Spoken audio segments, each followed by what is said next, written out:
Now that your calibration is checked, you're ready to take measurements.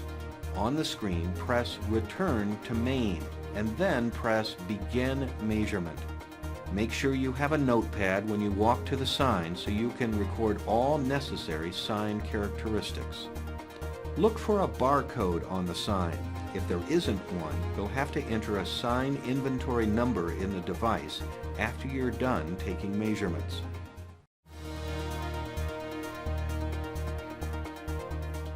This is the wrong way to scan the barcode because he's holding it against the sign.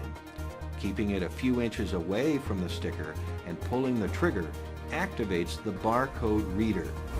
You should hear a beep and then see the barcode information on the screen.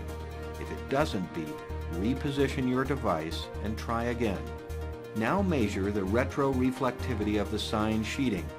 Verify that the measurement mode of the gamma is background when measuring the background color and legend when measuring the lettering, numbering, etc. You'll take 3 measurements per test. For each one, hold the device against the sign, making sure to position the optical lens over only the one color being tested. Pull and hold the trigger until you hear 2 beep sounds. If you're not getting beeps, the measurement failed, so reposition the device and try again. When you're done, the screen will show the 3 sample measurements and an average.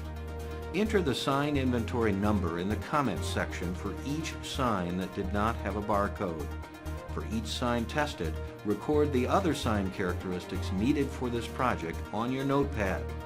This information will be entered into the sign inventory database and merged with the retroreflectivity data later.